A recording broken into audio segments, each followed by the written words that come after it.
Cougar Sports Saturday. It's complete. Another touchdown! Cougar Sports Saturday. A presentation of KSL Sports. Left wing for three. He got it again!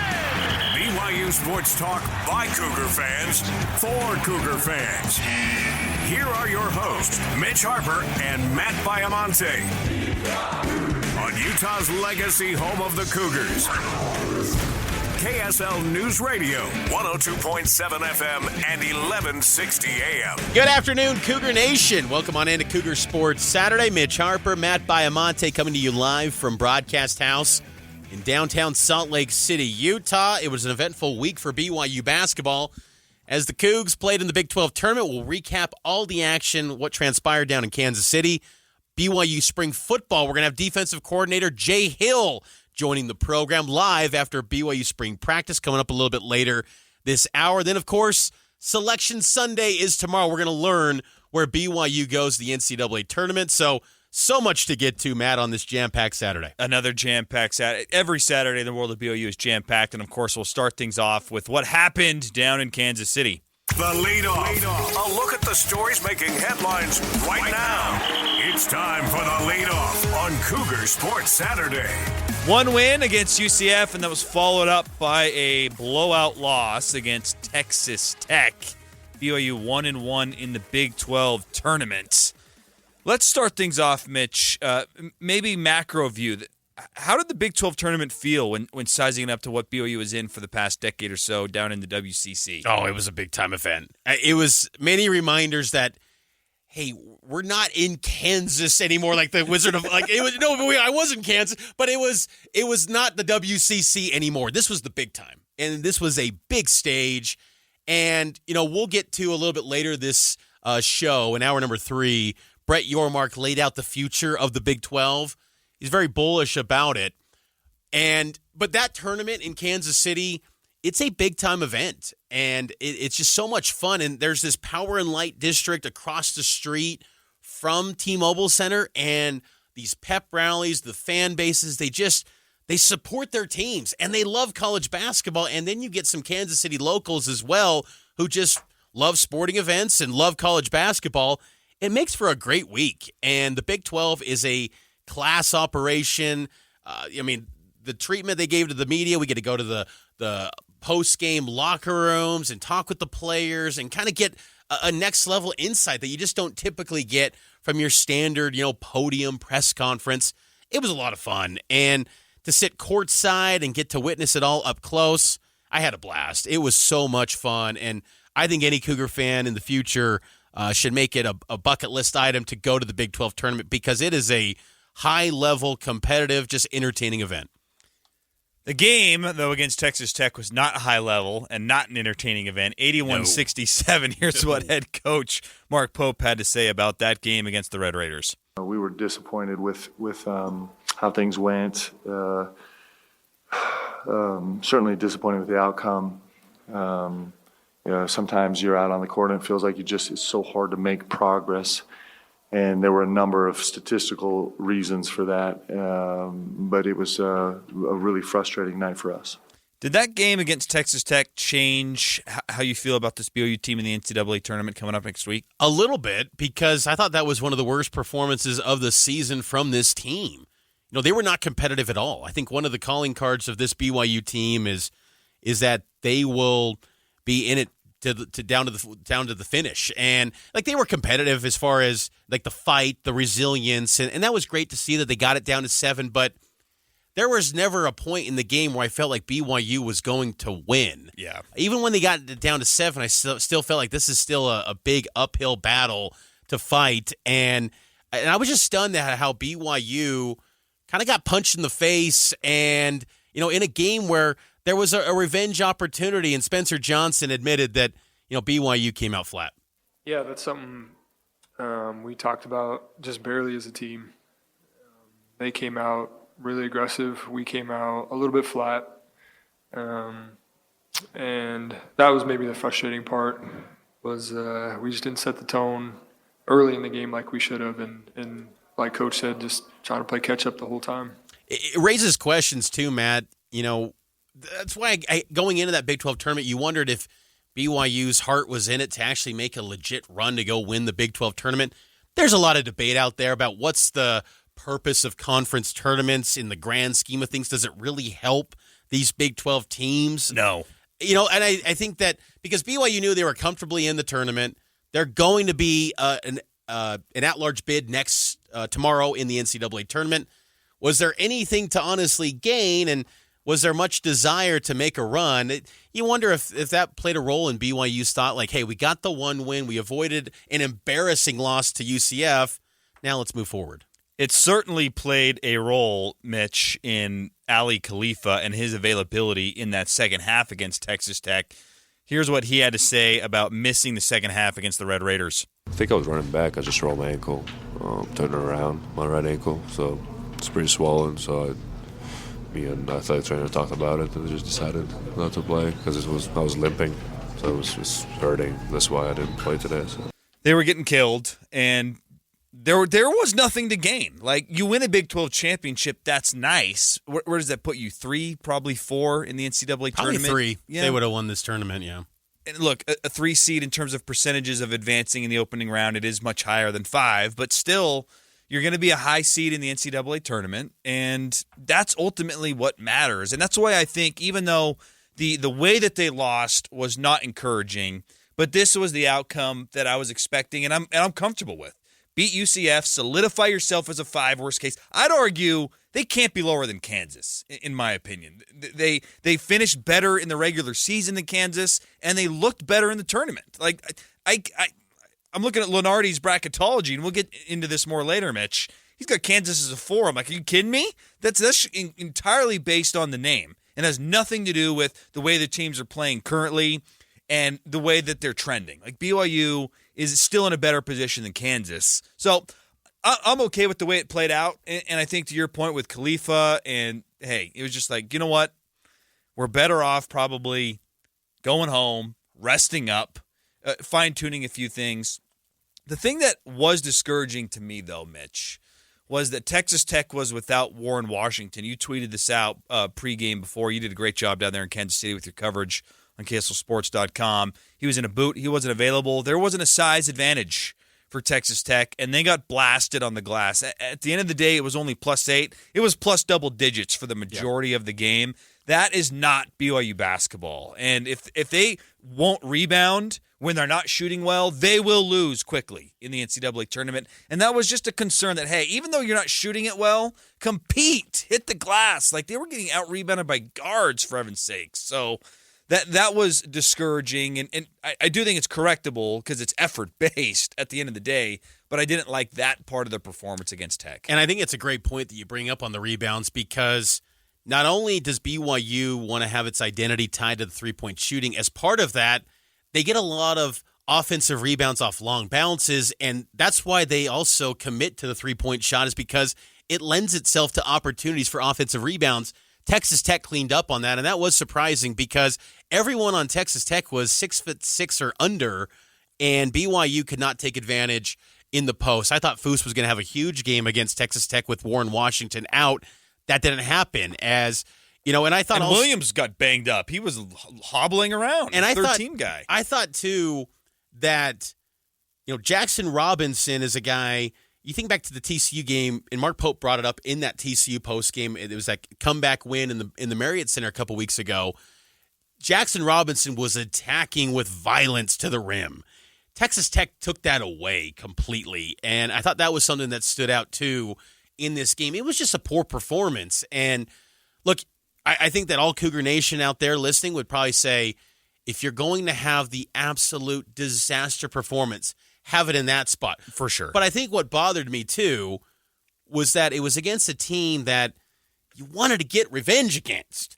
You wanted to take down Texas Tech because that game in Lubbock was frustrating. BYU was up big in that game, and they felt like the better team in that January loss. Yep. And then they let Pop Isaacs go off again. He had 32 in January against BYU. He had 22 against the Cougars on Thursday in the quarterfinals. And I think that's what adds to the frustration, is that I don't feel like Texas Tech's a better team than BYU, but hey, after 2 performances, I guess they are. Here's what Jackson Robinson said post-game after the loss on where BYU goes from here. This loss, it obviously hurts, but like you said, we have the tournament coming up, so we have to move on. We'll digest, the film, stuff like that, look over it, but essentially we just got to move on to the next game and focus on what's ahead. We got bigger goals, so that's what matters.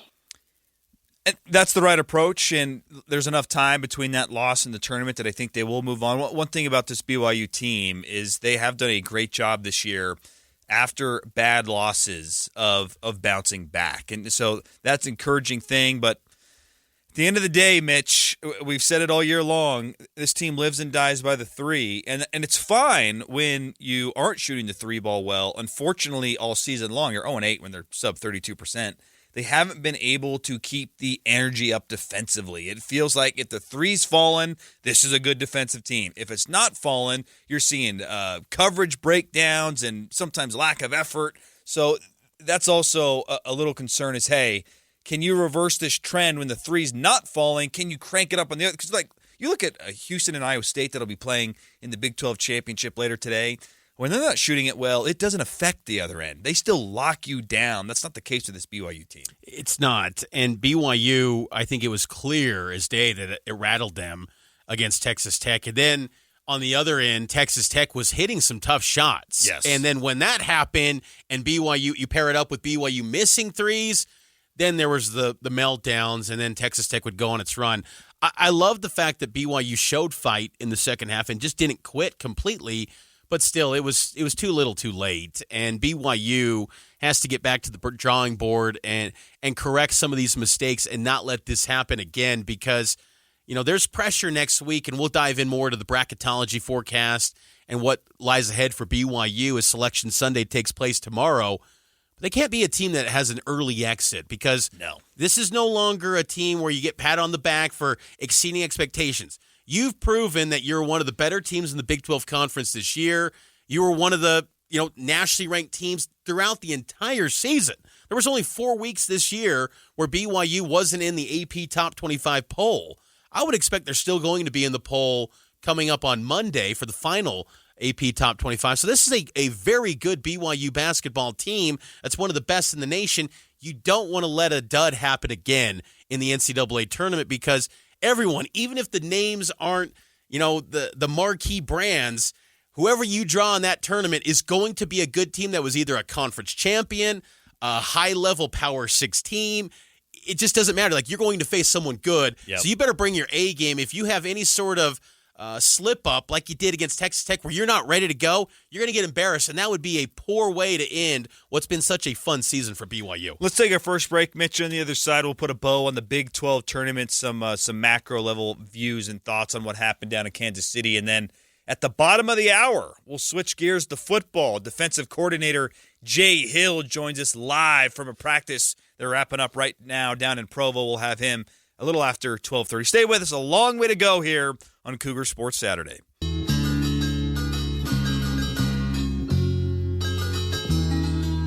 Big 12 tournament concludes tonight. Houston and Iowa State. Have you been surprised that outside of maybe Kansas looking bad, this tournament has kind of gone how you would expect it to go? Is that a surprise to you? It is. It's maybe the feelings of WCC. I'm like, just chalk, bunch of chalk.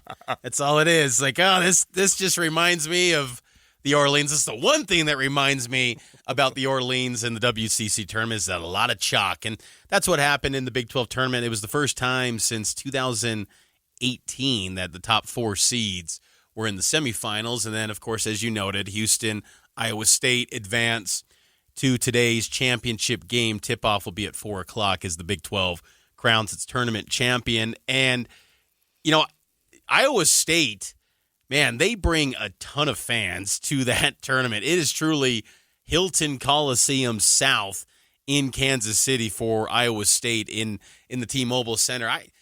Kansas Jayhawk fans were kind of underwhelming. I think they were like, we're not going to do anything in this tournament, so we're not going to show up. Kansas State brought a good number, but Iowa State was the number one fan base in terms of attendance at this tournament. I got to imagine there'll be more Iowa State fans rolling into Kansas City today to pack the house to see their Cyclones try to take down the nation's number one team in the country, because for Iowa State today, if you take down Houston, you're probably going to be a 2 seed in tomorrow's bracket. Houston's comfortably a 1 seed, I would assume.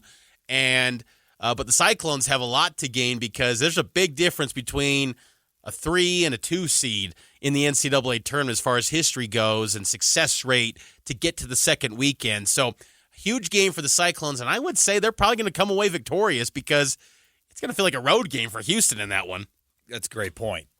Iowa State, man, I would have said after they narrowly snuck by BYU, I would have said, I'm not feeling great about this team. Yep. Maybe Sweet 16 at best. Now I'm looking at Iowa State, and I'm like, geez, the way they play D, like, they might be a Final Four team. Iowa State fans in Kansas City at the hotel I was staying at, the Courtyard Marriott, they were not feeling confident going into that Kansas State game, because that was a rematch of their regular season finale where they lost to K-State, and they felt like they weren't playing good. So, I'm with you. I think in a lot of Iowa State fans were kind of concerned heading into this conference tournament, but they've rallied. And I think that's where maybe you can see some value in conference tournaments, and it does show that if you get to the semifinals or the finals of a conference tournament, the success rate in the NCAAs is a little bit better. Now, if you get an early exit, you're more likely to not advance to the Sweet 16. There's only been 3 teams that got bounced in their conference tournament quarterfinals in the last 25 years that advanced to a Final Four.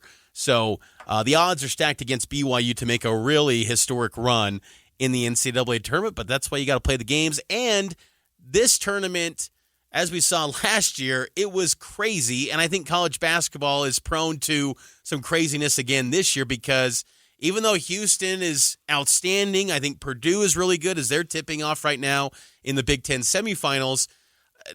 All these teams I feel like can be beat. They can all. There's no team like Gonzaga a few years back where they just felt untouchable, or Baylor a few years ago. There's none of that this year. I think last year we saw a 5 seed, a 4 seed, an 8 seed, and what was it, a 7 seed with Miami? I can't remember, but it was a crazy hodgepodge grouping of Final Four teams. I don't know if it'd be that wild this year, but it's going to be probably a pretty wild bracket once again. Give us the insight and the breakdown, Mitch, on the Ali Khalifa situation. I think a lot of BYU fans would be interested to know how he was able to manage the daytime fasting with the Ramadan observance. What? Just give us behind the scenes observations from that, and do you think that will be something he can overcome in the NCAA tournament? Well, first off, I mean, it was kind of an educational thing for me. I mean, full transparency, I didn't know much about this. I remember years ago, Hakeem Olajuwon used to do this, but I'm not going to sit here and say I don't usually, as a reporter, want to pry into people's religious backgrounds and lives. Like, that's their personal thing. Yep. But once that became a story, and, Ali Khalifa is pretty open, and I think he's a guy that's pretty comfortable talking about his beliefs and his thought process, and it's kind of it's a fascinating deal. And Ali Khalifa fast, no food, no drinks, from about 6:30 a.m. to 7:30 at night, daylight hours. So early in the morning, he's getting a meal. Nate Austin, the director of basketball ops, is helping him out get that food ready. And unique situation. Like, I was watching Khalifa closely in that UCF game to see on the bench, because I wasn't sure if he could drink water. And I'd see him go to the bench, and he's not drinking anything. I'm just like, wow, this is unreal to think that a high-level athlete playing in a physical, like, we know the Big 12, it is physical, man, and sitting courtside and seeing the battling in the post that he's going through and to not take any sort of drink of water, it's pretty crazy. And he's going to continue doing that until April 9th. And he admitted that this is not a deal where he's being forced to do it. There's other BYU athletes that are of the Muslim faith. They're obviously have their own ways of observing Ramadan, but they're not fasting. But Ali Khalifa wants to do this, and he believes in this, and he's showing his faith, and it's something that means a lot to him. But as he said, it's not being forced on him. He wants to take on this personal story and show his display of faith in his religion. And I think that's pretty cool, especially at a place like BYU, where I think that many on the outside just say, one-track mind, not open to other points of views in the world, and you have a Muslim athlete who's observing Ramadan. That's pretty cool at BYU. Totally. And BYU is a place built on faith, and Mark Pope has talked about that with this program, and it really connects this BYU basketball team, and everyone's been supportive of him. And you just wonder, though, because he acknowledged against Texas Tech that he was a little bit fatigued, and you wonder if the lack of hydration on back-to-back games, played a role at all in him getting hurt. I'm sure it did. I mean, it's you admire that he's showing his faith, but you wonder if that played a part in being more prone to injury. Yeah. Well, it's a good question. We got to take a break, Mitch. News, traffic, and weather coming your way. Jay Hill, defensive coordinator, BYU football, joins us right after this. It's Cougar Sports Saturday. It's complete. Another touchdown! Cougar Sports Saturday. A presentation of KSL Sports. Left wing for three. He got it again! BYU Sports Talk by Cougar fans for Cougar fans. Here are your hosts, Mitch Harper and Matt Baiamonte. On Utah's legacy home of the Cougars. KSL News Radio, 102.7 FM and 1160 AM. Welcome back into Cougar Sports Saturday. Expecting BYU football defensive coordinator Jay Hill any moment now. He's going to be calling us from BYU football spring practice. We were going to have him a minute or so ago, but Coach Hill had to talk to some recruits. Hey, he's always recruiting. Yeah. He's always recruiting. Jay Hill knows where. If he's recruiting at Disneyland on It's a Small World, then he's recruiting at all times. That was one of my favorite videos ever, I think, from a BYU coach.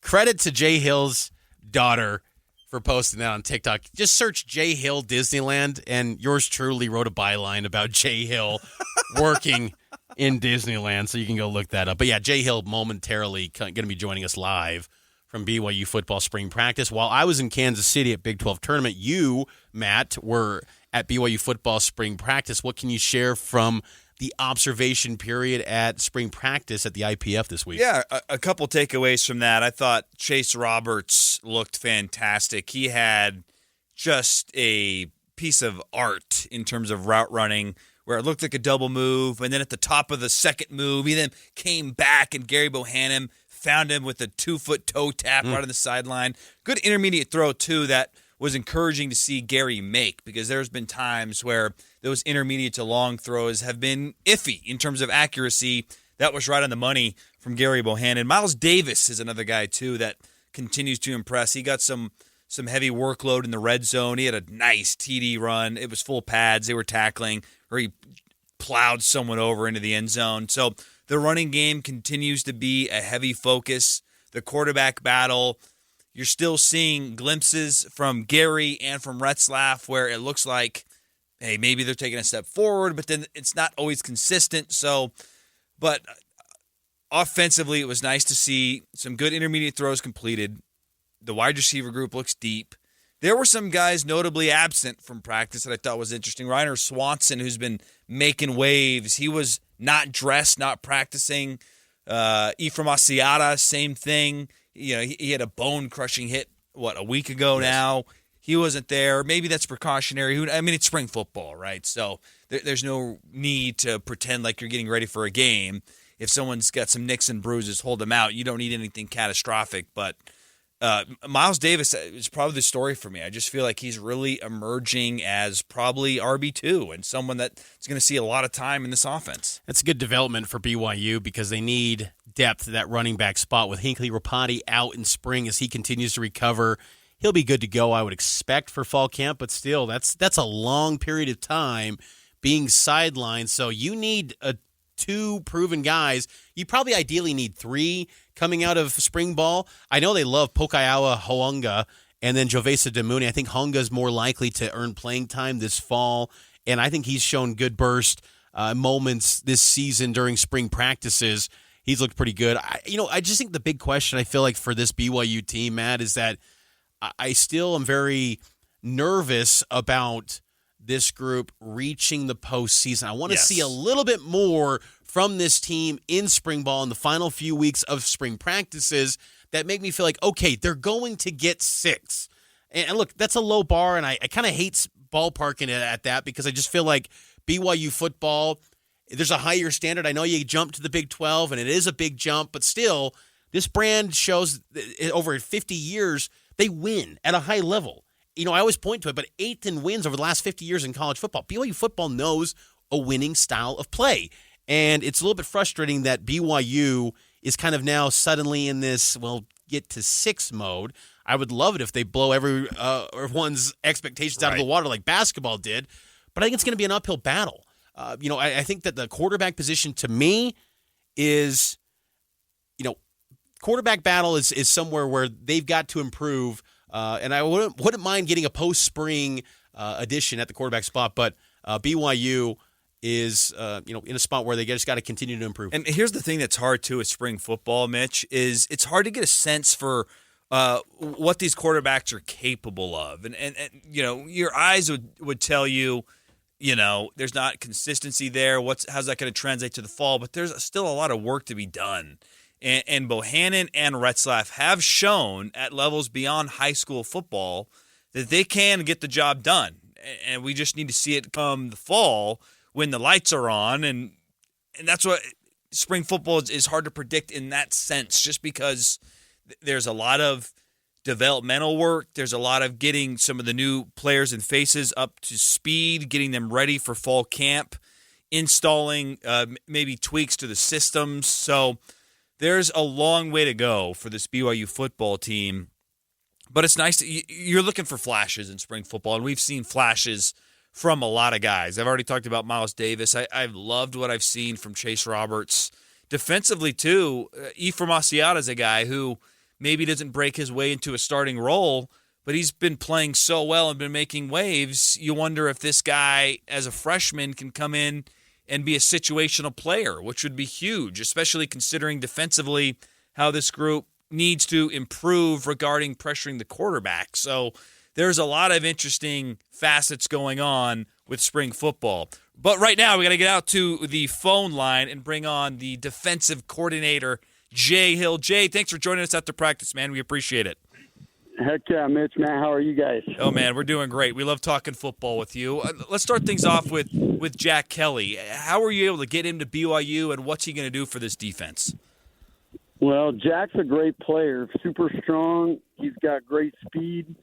I know everything about him. I wanted him here just for his toughness and discipline, but also his production too, right? He had 10.5 sacks last year. And I just knew everything he would bring to the table. A lot of the Jack Kelly influence so far has been felt in the weight room. I mean, you put a kid that strong around the other guys, and it just kind of elevates expectations that the other guys have.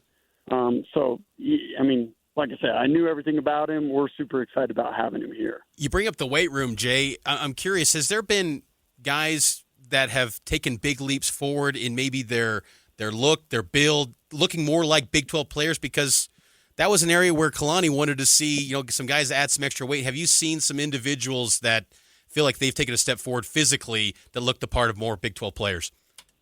Well, first off, I got to give major kudos to our strength staff, Brian Phillips and the other coaches, and then Colby Clausen and Skylar Main, our sports scientists.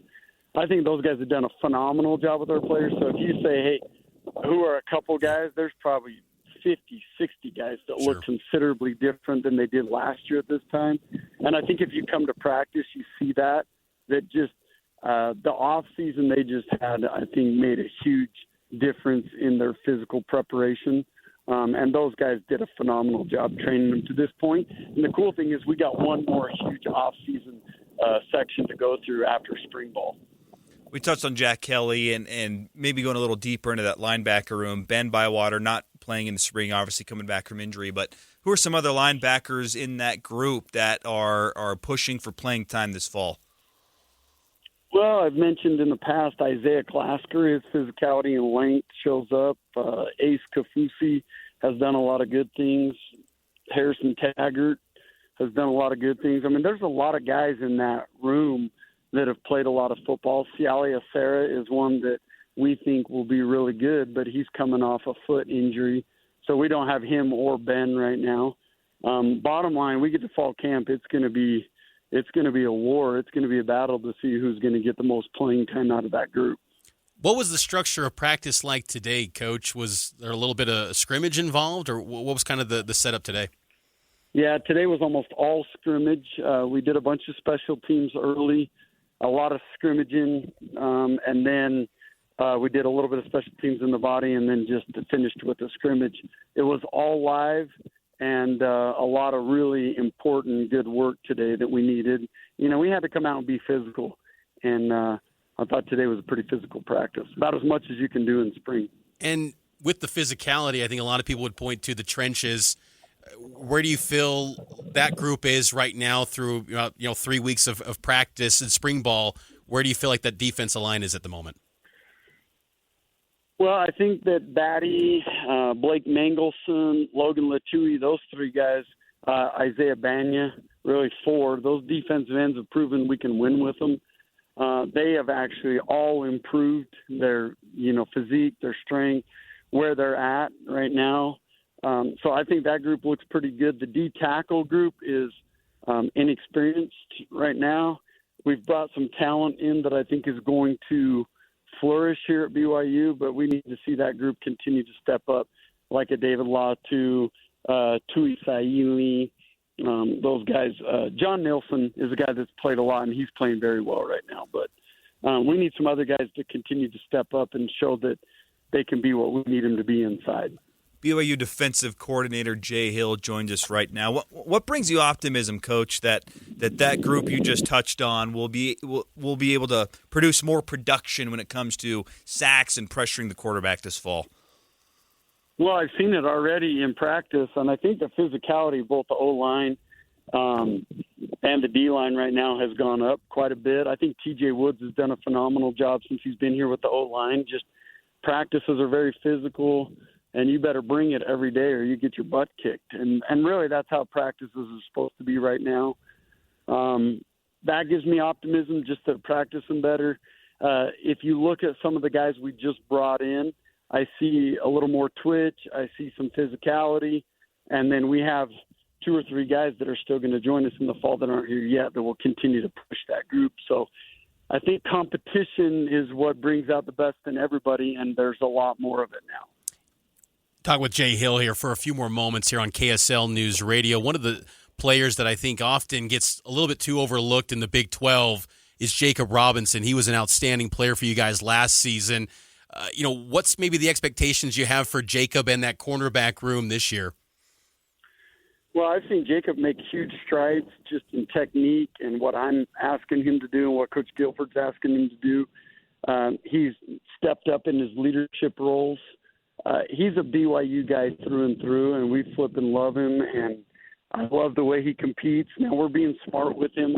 I wouldn't say he takes a ton of reps, and today I didn't need him to take any just because I need to get a hard evaluation on some of the other guys. But, yeah, we expect him to play great this year and just to be that guy that we can rely on. And it feels like, when you talk about getting an evaluation on some of the other guys, Zion Allen, Evan Johnson feel like they've taken kind of steps forward. And, Maury Bamba had a little bit of starts last year. Some of those younger names that have been around the program for a bit, where are they at right now? Maury's not practiced a lot. He's got a little hip thing going on. We're hoping to have him next week full go. I've seen good strides forward in Evan Johnson.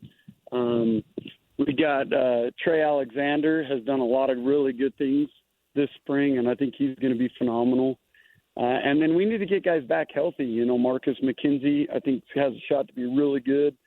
Mark Collins is another guy that I think will do great things for us. We need to get him back.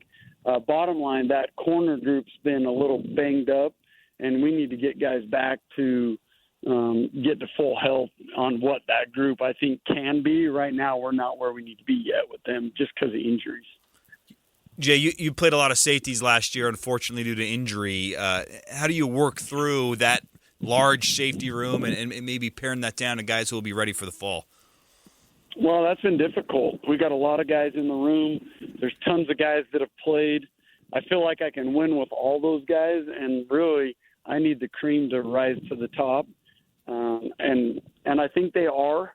Ethan Slade's played very well this spring. Talon Alfrey's played very good this spring. We don't have Michael Harper yet, but he adds a lot of depth and playmaking to our system. Tanner Wall played a lot last year.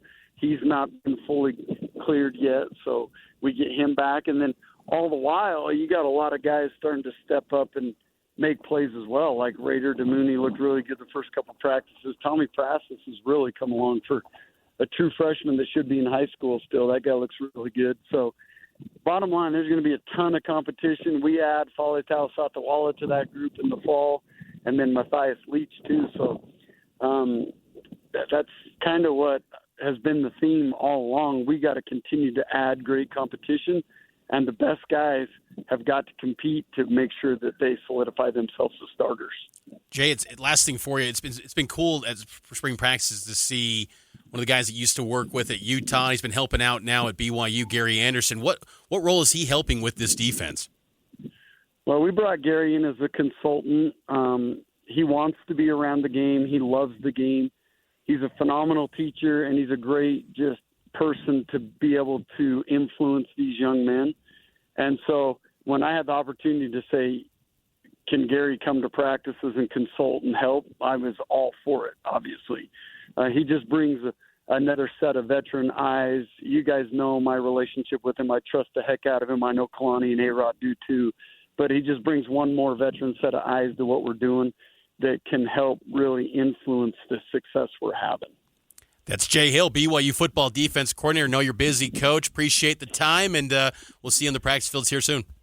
Heck yeah, good to be with you guys. That's Jay Hill, BYU defense coordinator in his second year overseeing this Cougar defense. We appreciate him and BYU setting up that interview with us. We'll take a break. We'll unpack the comments from Jay Hill and talk some more BYU spring football as the Cougs have an alumni game coming up. We'll hit on those rosters as well here on Cougar Sports Saturday. It's Cougar Sports Saturday. It's complete. Another touchdown!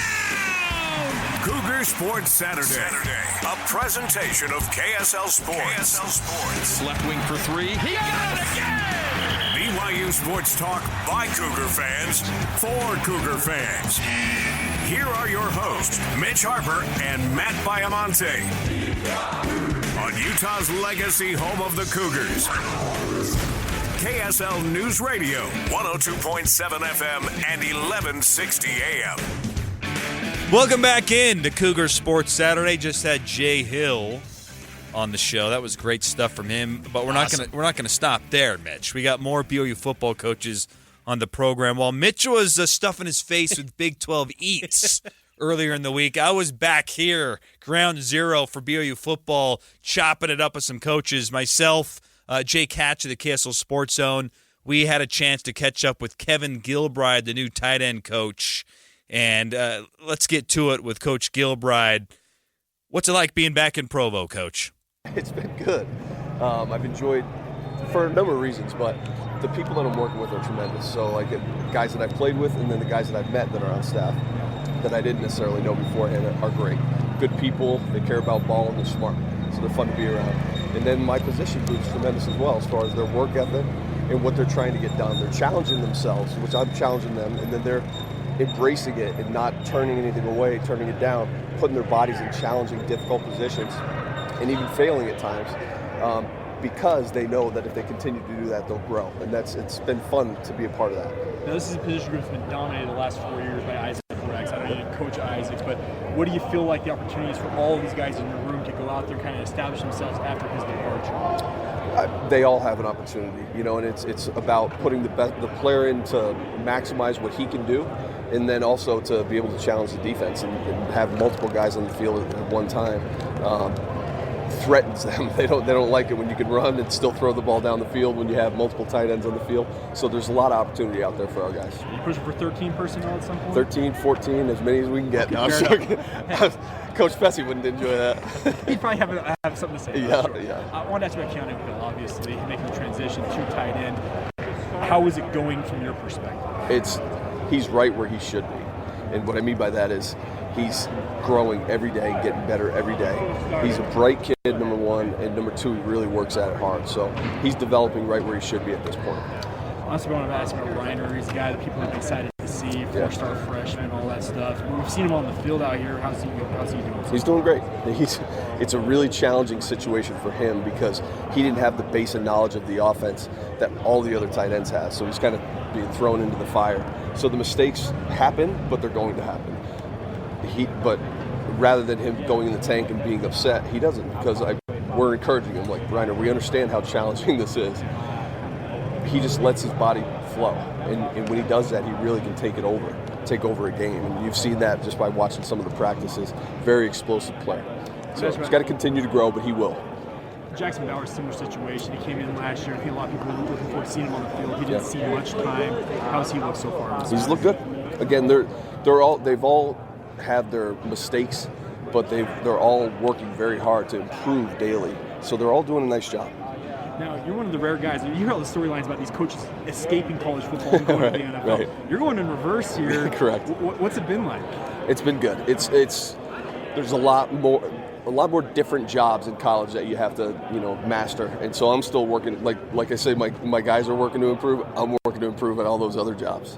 What's the biggest difference in your mind being an NFL coach versus a college coach? Is it recruiting? Like, what is the main difference? Recruiting, making sure that your players are doing well in school and being good citizens. I'd say those are the biggest things, to be honest with you, that are different. The football's not that different. Right, so you think the football side of it, the actual nuts and bolts of X's and O's, is just not the same? Some things are slightly different, but for the most part, yes. The biggest thing is the development of the guys, whatever level you're at, and being able to maximize what they can do and then minimize their deficiencies. Now, you mentioned that you were teammates with a lot of these guys on the staff, A-Rod and those guys. What's it been like kind of reestablishing relationships with them and working alongside? It's been tremendous. It's like thrown in the back to 1998. They're the same people that they were back then from a personality standpoint, number one, but the fact that they're all good people. They were good people then, they're good people now, so it's been fun. What was the sales pitch to get you back here? What did they say? Honestly, being 100% honest, there were only a handful of college jobs that I would have entertained, this being one of them, and they didn't really have to sell me on it much, because I understand this place. I understand BYU. I understand the culture and the integrity of the university and the program itself and how, ravenous the fans are. I mean, it's a great place. It really is. So, and then to be able to work with these guys, that was what drew me back here. Last thing for me, some people have compared Kalani to Lavelle, and obviously you played for Lavelle from the time you were here. Would you say that's a fair comparison? I don't think I've been around him as a head coach enough yet, to be honest with you. Right. But I do know this. He certainly cares for his team and wants to develop them as men and as players, which is great. It's all you can ask from a head coach. Great. Thanks so much, Coach. You're welcome. Last time we talked, can I squeeze a few in? Is that all right? Cool. Hey, last time we talked, you were, I think you were like barely here a week, right? Back. So, yeah, you had just showed up. After you had a few weeks and months to watch this group, like what stood out about your tight end group before you got into spring football? I wouldn't necessarily say anything stood out other than me learning who these guys are. And, you can only see so much from the limited amount of film that I had. When you get around them and you start to see their personalities, see how they learn, it's more information gathering more than standing out, and what's the best way to teach this particular player? What does this player do well? What does he, not have? What does he have? What is he deficient in? That's really what it's been. So nothing really has stood out, but that's not a bad thing. I knew that was going to be the case.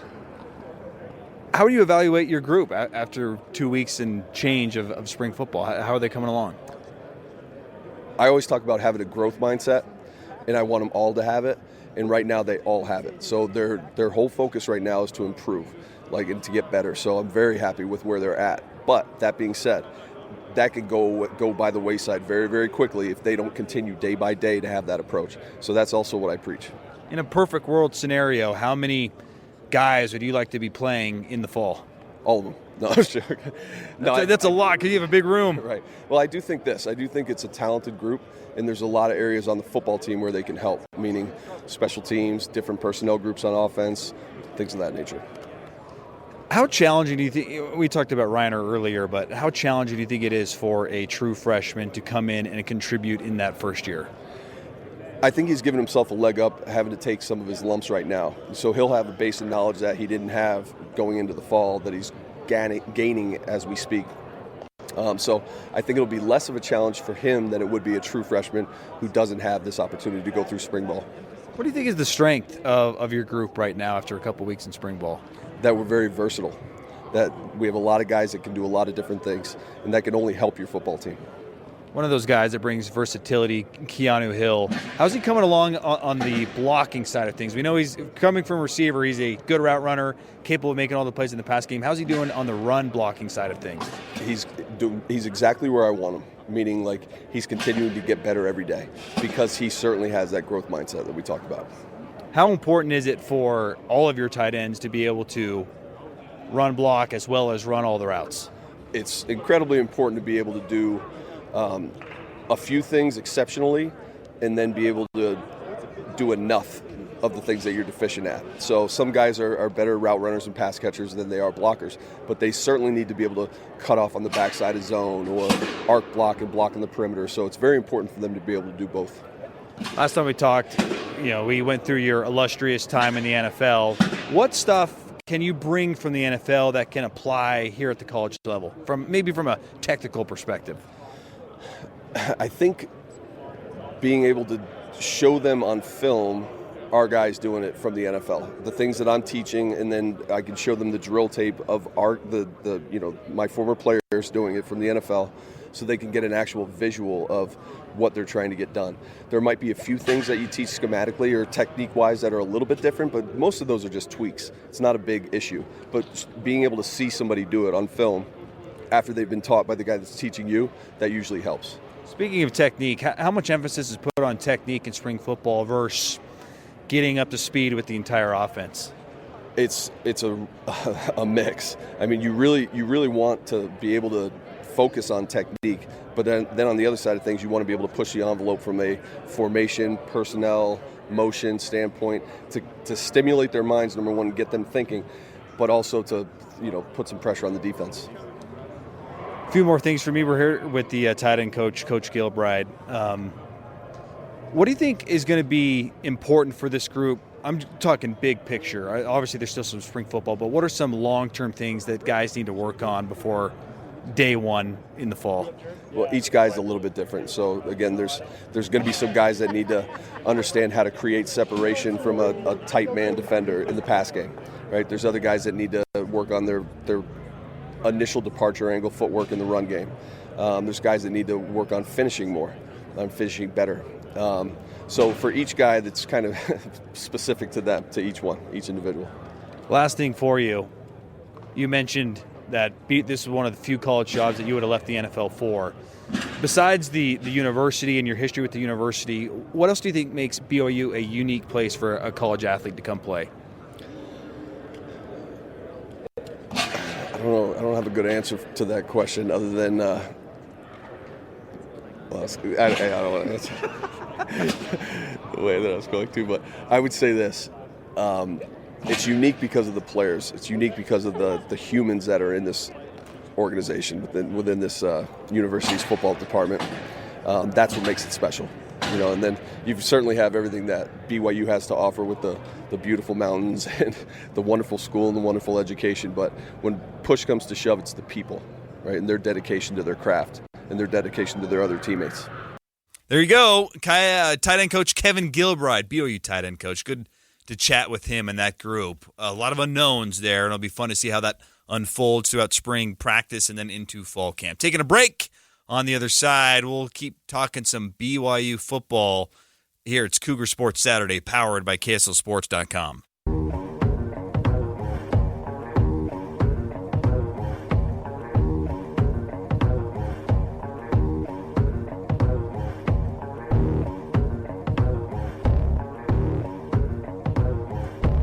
Welcome back to Cougar Sports Saturday. We just got done playing an interview with BYU tight ends coach Kevin Gilbride, and in perfect timing, BYU football gets a pretty big commit. I know it's not recruiting season right now, but recruiting never sleeps. 2025 tight end recruit, Blake Bryce from California. He commits to the Cougs. He just announced his pledge to BYU. So a big get for Kevin Gilbride, big get for BYU in their 2025 recruiting class. So just kind of wanted to bring that up. It was perfect timing, as Blake Bryce probably was, hey, maybe I'd like to think Blake was like, you know what? Cougar Sports Saturday team's playing that Kevin Gilbride interview. I need to drop my commitment. I needed to make that announcement. But anyway, we'll have a full recap on that on KC. There's some great young talent in that room. I want the production to return. Like, even Isaac Reck's 2020 year, a lot of TDs, but there weren't a lot of catches. Like, it wasn't a 50 grab season. Like, when are we going to get back to even Bushman, to me, I know we've debated this before in the show. He was usually in the 40s, mid 40s for catches. Not enough. Like, if a Reiner Swanson, if they earn it and they're good enough, I'd like BYU to get back to featuring that tight end and get back to some Dennis Pitta numbers, man. Because that is a position group that should be able to succeed and you should be able to recruit to year after year, especially in the Big 12. Look at the elevation just in recruiting rankings. What, 3-star? I don't know. Has he any looks for 4-star? Or just 3-star? Blake Bryce, he could be a 4-star. I mean, it'll be this upcoming summer with the 7-on-7 camps, right. And there'll be more offers. But typically, as we all know, when guys lock in early to BYU, it's like it's flat lines. We know that if we offer this kid, it's not going to matter because he's LDS. He wants to be a BYU guy. Right. So typically, it kind of does flatline. Like I saw that with Isaac Rex. I saw that with, it's typically the Jackson Bowers, Reiner Swansons, where you accumulate all the offers in spring, and then you get to summer, and then it's like you've got 30 offers to pour through, and then you pledge. Because then once you have all those offers, you got the 4-star. And the thing is with recruiting rankings, and I wholeheartedly believe in them. I really do. Like Reiner Swanson was a 4-star. Not a surprise. He steps in and is a dude from the get-go. Yep. But the thing is that part of it also, I think sometimes with recruiting, a lot of these services sometimes cave to X school offers this prospect. Well, how can we not say Alabama offering doesn't mean this is a 4-star?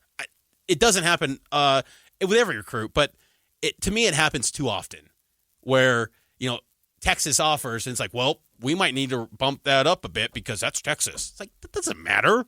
Right. I don't care if USC, when Clay Helton was the head coach, he offered all these guys that were alleged 4-stars, and it's like, BYU beat them in 2019 with a 7-6 team. So, but yes, BYU, when it comes to tight end position, that position, whether they're Big 12, Independent, Mountain West, that should always be a hotbed for great talent. I feel the same way about quarterback.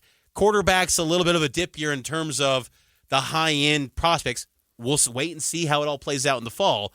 But tight end, the pipeline is very fruitful. And I think this is important, too, getting this Blake kid, because Kevin Gilbride acknowledged, back in January with us, he's new to recruiting. This is a new world for him. He's from the NFL. They don't deal with that. They're not saying, hey, 17-year-old kid, please play for me. No, like we're drafting you, and then we're going to cut you. That's what we do in the NFL. So, but an important get. And going back to this year's tight ends, Reiner Swanson, Jackson Bowers, Ethan Erickson. It's been unfortunate for him. This was a real opportunity in spring to maybe put yourself as a top 2 tight end, but he's been injured. And they got Mason Fakahua, who could be fullback, running back, hybrid tight end guy. He could do a lot of different things for BYU. Kind of think of that Mason Wake role of years gone by. But I'm with you. I want to see the traditional tight end. Hey, it's 3rd and 4. We're picking this up over the middle with Reiner Swanson over the middle, and we're moving the chains. Yeah, because that was BYU football with Dennis Pitta, and it was kind of a forgotten thing where you think back to like that Oklahoma game in 2009. In Max Hall, it was chain movers with Dennis Pitta. And, it was frequent.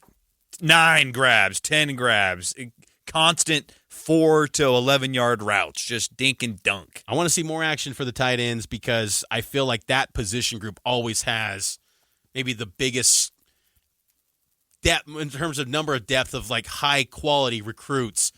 All the positions on BYU's team I feel like are improving since the Big 12 as far as star ratings go, but tight end position, I feel like there's a real opportunity for BYU to be very good this season. Does this system highlight that group, though? Because, like, for a while there, you would say, well, in 2020, Rex was sort of highlighted, and then he got hurt the next year. He had 12 touchdowns that year. I mean, he was very much highlighted. But he only had like 36 grabs. That's true. I mean, Dax Milne, on the other hand, had over 70. But a lot of those in 2020 were second half. It's in the bag. Like just fair, but still, Dax Milne, he had double the amount of catches that Rex did.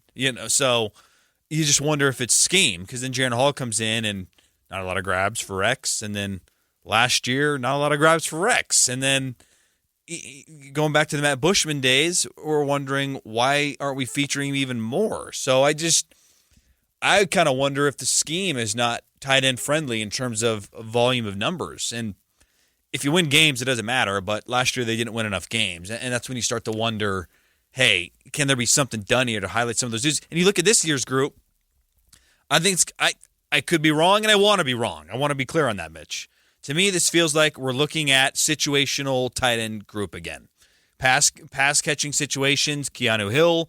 Run blocking situations, you're going to see Taase, you're going to see Ray Palo. We'll see a little Jackson Bowers in there, and Reiner Swanson. I don't know if we're going to have a traditional tight end this year, and so I don't personally like that. And if they win enough games, and it doesn't matter, but I would love to get back to it. I think Reiner Swanson's the type of guy that you alter things to make sure that he is highlighted.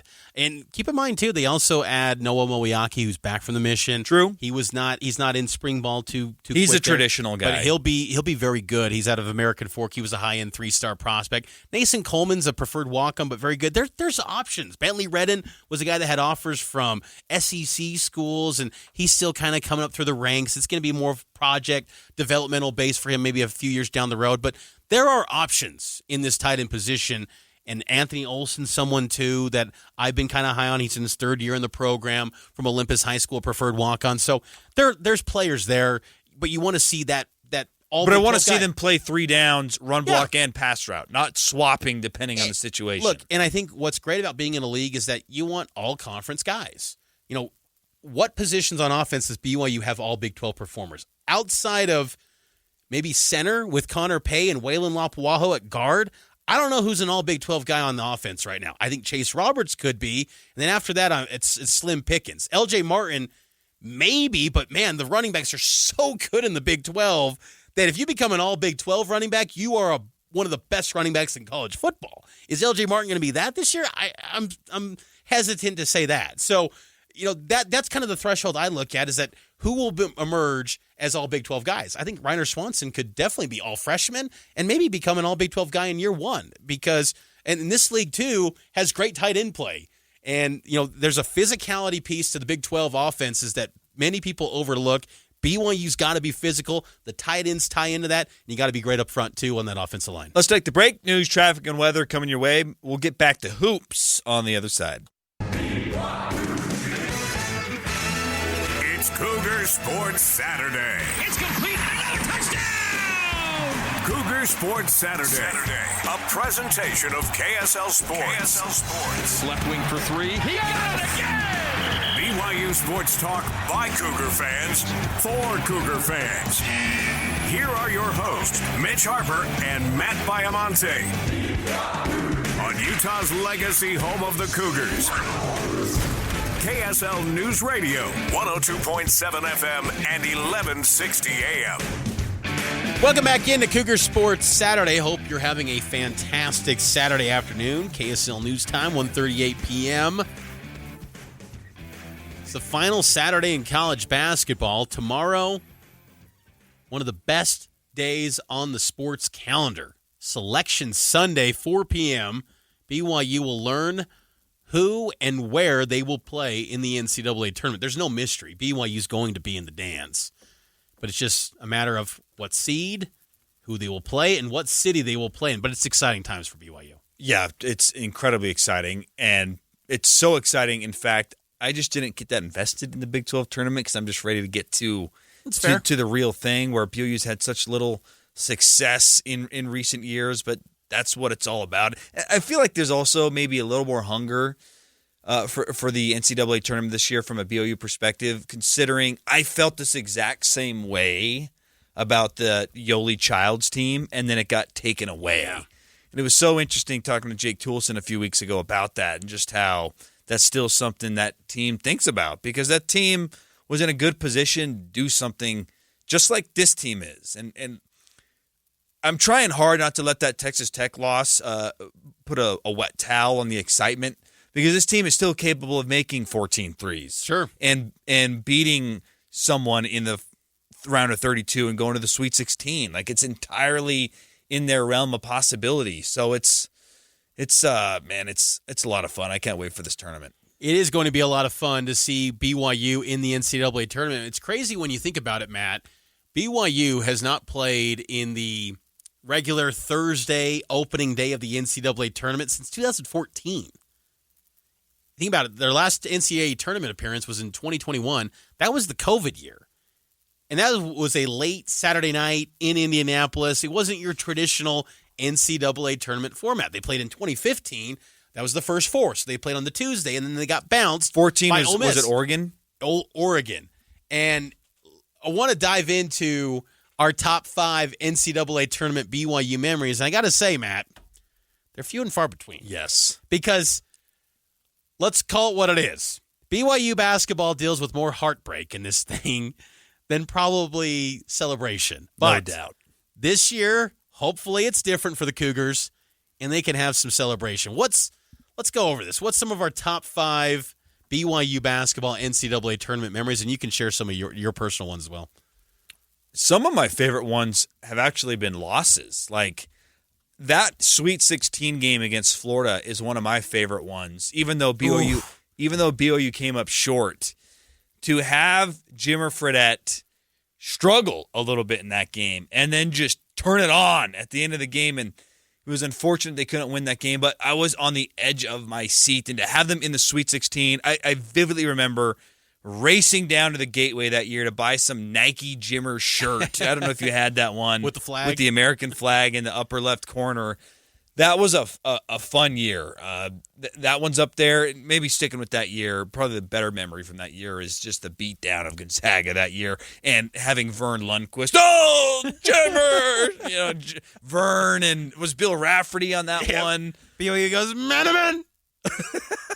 The Onions! The Gonzaga win has to be number one, I think, in our lifetime, right? For sure. Because we weren't there for Ainge. Right. And with Gonzaga, too, it was cool because BYU wins that game 89-67. They advanced to the Sweet 16. It was the first time in 30 years they got to the Sweet 16. But what was cool was, despite being the 3 seed and Gonzaga the 11, everyone nationally was picking the Zags. Like, well, Davies is out. They beat Wofford, sure, great. You're not beating the Zags, though. This is where the Zags were starting to show signs that they're turning the corner into a powerhouse. Still kind of that Cinderella team. They're like, we trust this Cinderella a lot more. They had Robert Sacre. Who else were the big names on that team? I just remember Robert Sacre. Yeah, because Sacre became a Laker. I'd have to go look at that roster again. Was Pangos on that team? Kevin Pangos? I think so. I'm pulling it up right now. Anyway, BYU crushed them. And not only to win, but just annihilate Gonzaga. It felt like in that moment, hey, Zags, you're put on notice. BYU step into the WCC. Take note. That group had David Stockton, Kelly Olynyk. That's right. Stephen Gray was the other guy. Stephen Gray with Robert Sacre. It was Gonzaga. I mean, it was a good Gonzaga team, not to the level of Jalen Suggs Zags and Drew Timme Zags, but it was a dang good team, and BYU crushed them 89-67. Another good one under Jimmer was BYU versus Florida. The year before. Yes, 2010. Great game. And let me just add this. Am I crazy? Is it not annoying how the NCAA tournament always seems to find a way to draw BYU in some rematch setup? BYU is the only team that gets rematches all the time. Oh, A&M, year after year after year. 08, 09. Let's go to the 8th seed where BYU will face 9th seed A&M. Oh, my gosh. Are you kidding me? Why? And then, like, when you draw Florida in the Sweet 16, it's like, oh, of course, you got to put BYU in the same bracket as Florida because they gave BYU a tough game in 2010. But that 2010 game was awesome because it was BYU's first win in the NCAA tournament since 1993. Wow. And you had to get to double overtime. Mike Lloyd goes off. Jimmer waves at the camera while he's laying on the ground. It became an iconic NCAA tournament moment that season. Florida had Chandler Parsons. That was just a great win. And, I mean, it took everything in BYU's power to win it, but to get your first. And that was the first NCAA win for Dave Rose. It was a special one. And to have the signature Jimmer Fredette plays at the end of that game, deep threes, getting to the rim, circus layups, that was a fantastic one. I don't remember anything about the Oregon one other than I was in Las Vegas for that one, which Las Vegas, going to a sports book to watch the tournament, even if you don't gamble, is something I would put on any sports fan's bucket list. It's cool. The waves of cheers for every possession because money's on the line is fun to watch. And I remember being at a sports book, wasn't gambling, just hanging out and having fun. I can't remember I was down there. And there was very little to cheer for in that Oregon game. That was not a top 5 memory. And Oregon, again, a rematch. BYU played them earlier in the year, and it's like, let's go to the 7 seed and 10 seed BYU. And it was shocking that BYU was a 10 seed. Remember, that was the year where they thought they might sneak in. Lenardi had them as the last team in going into the day. And I'm thinking, they're probably going to go to the NIT. And then they get in and comfortably. They were in the round of 64, but then, we'll reward you with the round of 64, but you're going to face a team you lost to in Eugene. I'm just like, I don't get it, man. Like, I know that BYU does the no Sunday thing, and they're tricky to place in the bracket, but how many times do you got to put BYU in this rematch spot against all these programs? It's insane. Another memory, well, again, we didn't live it, but I've seen the highlights. I've watched the game enough. BYU Notre Dame, and they win in Atlanta in the Omni. Danny Ainge, that's one of the all-time great moments in March Madness history. I mean, it still gets brought up in commercials. Yeah. Danny Ainge, coast to coast, on Digger Phelps and Notre Dame, taking down the Irish. I think that plays a role in it, that they took down Notre Dame, who had a pretty good team with some NBA guys, and then they advanced the Elite Eight. What's crazy, too, about that Elite Eight run, in the Elite Eight, the previous round, it's often forgotten, they beat UCLA by 23 points. But the brands they faced UCLA, Notre Dame. They played number 1 Virginia with Ralph Sampson. That was quite the run for BYU. The last NCAA tournament appearance for BYU. You and I were working together at this time. I was in Indianapolis, and I remember BYU draws UCLA, and I remember on Selection Sunday, Mark Pope, you could just tell on his face, was like, it's awesome we're getting a 6 seed, but, man, we get these blue blood teams, Michigan State or UCLA. And I remember I wanted UCLA so bad. Me too. I thought, UCLA is this 18-win team. They're not that good. Who's this Jaime Jaquez cat? He's nothing. And now he's Rookie of the Year, basically, in the NBA. But they just crushed BYU. Johnny Juzang, Jaime Jaquez. I'm just thinking, man, what is it with this NCAA tournament? Tiger. Oh, yeah, Tiger Campbell. And what was frustrating, too, I'm at Hinkle Fieldhouse. I'm talking to Spencer Linton. He's like, did you see the score of the Texas game? Because remember, they were in the same quadrant as Texas and Abilene Christian. Abilene Christian beat Texas. BYU would have been in the Sweet 16 had they got past UCLA. Ugh. There's one time where a bracket kind of broke BYU's way because, remember, UCLA, they went on to play in the Final Four. Well, it broke their way in 2011 as well. If they beat Florida, you're probably walking into the Final Four. Remember we asked Dave Rose, we're like, do you ever play the what-if game on Florida? Yes. Or if Davies? He said, I did that once, and then I wanted to I can't remember what he said, but he's just like, I don't want to do that again. because they would have went to the Final Four. Elite Eight, had they got past Florida, would have been Butler, 8-seed Butler, and I think Butler went to the championship game that year. They did, and then in the Final Four, the national semifinals, it was 11-seed VCU. Yes. BYU would have played Kemba Walker and UConn. Jimmer versus Kemba? Oh. That would have been ratings gold. It would not have been Magic Bird, but it would have been like that next tier down. Yes. And Jimmer versus Kemba would have been all-time stuff, man. Because those were the two players everyone in college basketball was talking about. Like, that is just, that BYU should have been in the Final Four that year. They should have been in the Final Four. Yeah, they should have. Maybe last memory to bring up is the 25-point comeback, which I don't know if I feel great about, considering it was the first 4 and it's Iona. So, like, even though it was a historic comeback and Brock Zylstra's playing good ball, I don't know. That one doesn't, like, some of the losses were more fun to watch than struggling against Iona. And what was frustrating, too, about that game, remember Scotty Machado for Iona? Boy. He's just going off. I'm thinking, this is the player of the year. Iona looks incredible. Barack Obama, President Obama was in the stands.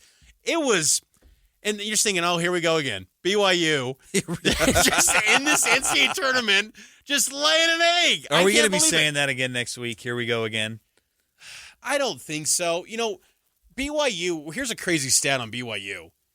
They have not beat a single-digit seed in the NCAA tournament since 1991. Wow. So 33 years. They're going to be a single-digit seed, I would expect, unless the brackets just did us wrong. Could you imagine if you were a double-digit seed? Brian Gumbel play in 11 seed. Let's go to the Charlotte quadrant. 7 seed Duke, 10 seed BYU. What? No, that's not going to happen. BYU's going to be about a 5, at worst a 6. But if they're a 6 seed, I want to riot in the streets. If you want to join me, hit me up at Baiamonte Matt on Twitter, because that would be outrageous. They're going to be a 5. I feel pretty good about that. It's just a question of Pittsburgh or Salt Lake. Kind of feels like is where it's trending. But, they haven't beat a single-digit seed since 91. So if they're going to get to the Sweet 16, you got to think they're going to have to take down a 4. They haven't done that in 30-something years, man. So just get one. Just get one game in that NCAA tournament next week, and I think BYU can do that. Let's take a break. That was fun going down memory lane, and hopefully there's some more positive memories being made next week in the opening round of the tournament. On the other side, Mitch sat next to some famous people at the Big 12 tournament. Let's get a recap of who those cats were here on Cougar Sports Saturday. It's Cougar Sports Saturday. It's complete. Another touchdown! Cougar Sports Saturday. A presentation of KSL Sports. Left wing for 3. He got it again! BYU Sports Talk by Cougar fans for Cougar fans. Here are your hosts, Mitch Harper and Matt Baiamonte. On Utah's legacy home of the Cougars. KSL News Radio, 102.7 FM and 1160 AM. Welcome back in. We're about, 26 to 27 hours away from knowing if BYU will be playing right next door to us. What does your gut tell you? Pittsburgh? My gut kind of tells me that for some reason. I feel like them losing by double digits against Texas Tech was just enough to say, okay, we'll give you the 5. You go to Pittsburgh. Ugh. That's tough. That'd be tough. Because it is, from an optics perspective, it is a tough sell to say, okay, 4 seed, you're the better team on our curve. You're going to go on a road game. It's basically going to be a road game if you put BYU in the Delta Center. Yeah. It will be 80% BYU crowd, and they will be loud, and they will be rocking, and that building gets loud. What's wrong with that, though? It's a TV event. I 100% agree. They should lean in to local teams playing nearby. Better ticket sales, better storylines. 100% agree. More media coverage. Yeah. You're going to get the whole media market here in Salt Lake if it's BYU. Utah State too, but it just doesn't have the same punch as BYU does in this market. So, look, I think it'd be great because I know that like my kids will probably be there if they're playing in Salt Lake. There's going to be a lot of Cougar fans that get to experience an awesome kind of once in a lifetime deal. Like BYU's played in the Huntsman Center for the NCAA tournament back in the 90s, but to say Salt Lake NCAA tournament, it just doesn't align very often. There was that one year in 2010 where they beat Florida, we were talking about earlier. Then they played Kansas State for a chance to go to the Sweet 16. And had they won that game, they would have played in, at the time, Energy Solutions Arena, but across the street here at the Delta Center. And, it just didn't work out. They ran into a really good Kansas State team and lost. So, Salt Lake hosts the NCAA tournament a lot, but it doesn't line up typically to where BYU is in a position to play here. So I would love to see it here in Salt Lake, and it would be great too because then I can, for selfish reasons, go to BYU football alumni game that following Friday. If I'm, for selfish reasons, I'm going to be. You want to go to that thing? I'm over that thing. Well, you know me, man. I'm just a degenerate. I'm going to everything. It's fair. That's point taken. If it's Brett Yormark talking about the sugar cookies at the Big 12 tournament and the frosting that shows the Big 12 logo, I'm covering that probably too because I'm just a degenerate. And Brett Yormark did have a press conference at the Big 12 tournament talking about the future of the league. Some news that did emerge from the Big 12 tournament that a little bit controversial. I'm kind of curious to get your thoughts. But Brett Yormark, he officially announced they are keeping the Big 12 tourney in Kansas City through 2031. Kansas City has played a critical role in the history of the Big 12. And I'm happy to say tonight that it will continue to play a big role in the Big 12. I'm thrilled to officially announce that the Big 12 men's and women's basketball championship will stay right here at T-Mobile and in Kansas City through 2031. Yay! Okay. Yay! You happy about that move, Matt? I don't love the move. I mean, I wasn't there, so maybe I'd feel differently. My only issue with Kansas City is just it's a hard sell for a destination vacation. For a tournament, sure, it's great. But I think what made going to Vegas so much fun is there's great food, there's so much, anything that you could want to do for good or bad is there in Las Vegas. I think there's a lot of good. There's a lot of fun stuff, stuff that I would do with my family and kids in Vegas. I like Las Vegas. So going down there was fun because it was I could bring the wife. You could get the friend group. It's close by for us. So that's what I loved about it. There's no doubt that T-Mobile Arena is an upgrade from a venue perspective. There's no arguing that point. It's just, do I want to book out 4 or 5 days as a fan to go to Kansas City? What am I doing? I guess I'm committing to the whole basketball tournament.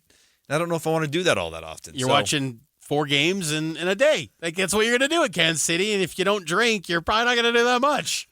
That's okay. And that's I think the hesitation on the fun of the tournament is just Kansas City. What the freak am I going to do? I don't know if I want to watch 4 games. Which this isn't a tangent we need to go down now, but I love if the tournament's condensed and they weren't as long and not every team got in. But that's a tangent for another day. Next year, there will be 16 teams in the tournament and 16 teams in the league, and all 16 will be in that tournament in Kansas City. I will say this. After experiencing Kansas City, I understand it, why it's there, because the locals really do rally around it. The whole town, any Lyft ride I was on, and I emphasize Lyft because you and I have a history with our Uber rides. I rode Lyft. How was Lyft? It was perfect. It was great. But the drivers knew about it. They knew about the event. They knew about the teams. But I also think it's good to say, you know what? We've got the 4 corners coming, but you know what? We're not turning our shoulder to the legacy members in this league. And I felt like there was this potential that Kansas and K-State and Iowa State, kind of the heart of this Kansas City Big 12 tournament, they would get a cold shoulder because, hey, we're going to move it to Vegas. We're going to lean in and cater to the 4 corner schools. And I don't know if that would have sat well with me. I know I'm not affiliated with Kansas or Kansas State or those, but you don't bend the knee on tradition. The Big 12 lacks history with this new league. I mean, next year you got 16 members, 8 of them joined this year or next. It's basically a new league, and the little bit of history you have with those original members is kind of tethered to Kansas City. And Brett Yormark even emphasized that doubling down on KC mattered to him. I think I said to many of you last year, I came here for the first time to the community, met with many of the leaders, and it was a real easy decision, when I went back to Dallas, that we needed to double down on this community for all the right reasons. You guys have embraced us. It feels like a Super Bowl each time we're here. The fan support is tremendous. The community support is tremendous. And we truly look forward to doubling down here in Kansas City and calling this our home for our basketball championships in the near future. So Kansas City will host the Big 12 tournament until 2031, which coincides with the length of the media rights deal beginning in 2025 for the league. Yormark was asked, Matt, about not moving the tournament out west and not, maybe rotating the tournament, say, to Vegas, to Orlando, to then Kansas City, and just kind of going through this 3-city rotation. This was Yormark on that. We are a national conference now. We're in 10 states, 4 time zones. We have 90 million people in our footprint. We got a lot of optionality out there where we can take our championships. And when it comes to men's and women's basketball and women's soccer, this needed to be our home. We are going to Football Media Day in Vegas, which we're excited about. We announced that last month. And there'll be other opportunities for us to move closer to that footprint. But we needed to be here in Kansas City, and I'm happy we were able to make it work. I like the rotation idea, honestly. I'm not anti-Kansas City. I think it makes a lot of sense.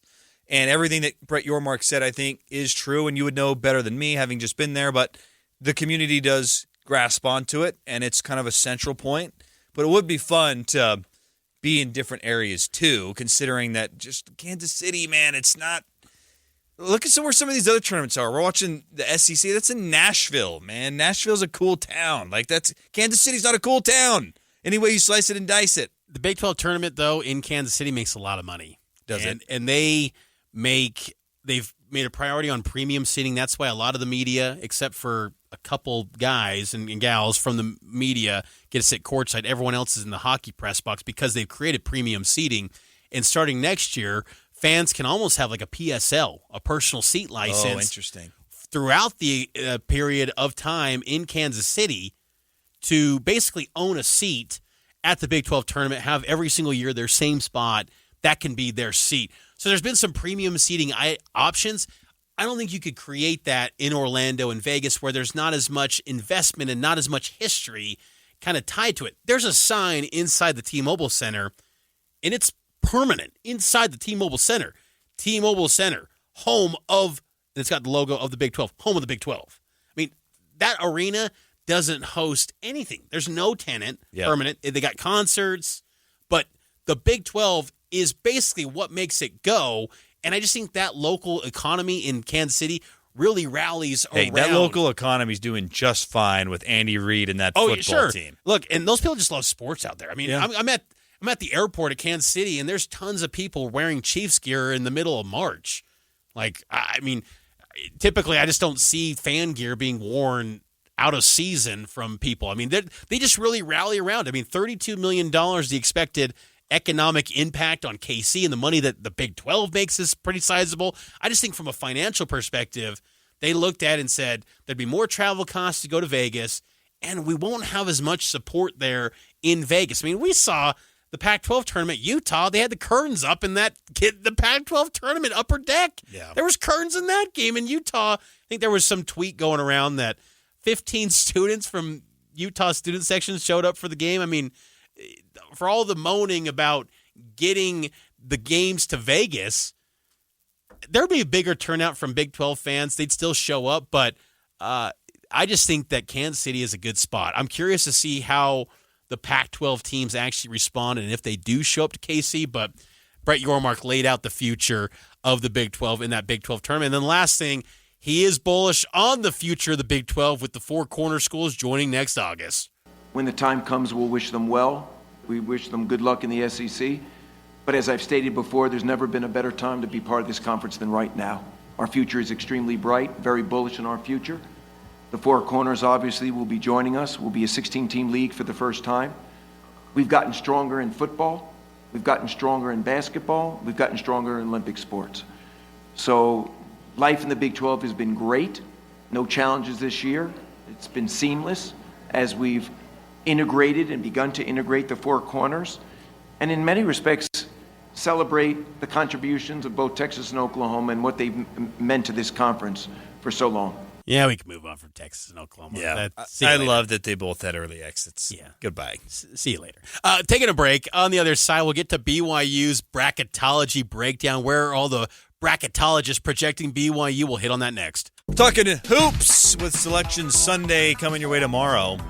lot of different bracketology people out there these days, which I like. I'm kind of over Lenardi myself. Oh, you're over Joey Brackets? I'm over Joey Brackets. I feel like Why? there's just a ridiculous logo bias from Joey Brackets. I respect that, man. Did you ever read his book, Bracketology? No. It's a great book. Really? It's geeky bracket. Like, if you love bracketology, you will love his book. But he mentions things like 2003 when BYU gets placed in the wrong bracket. They got placed in a Friday-Sunday regional bracket that would have funneled in where BYU would have switched. Had they got past UConn and the second-round game in 2003, they would have had to switch brackets.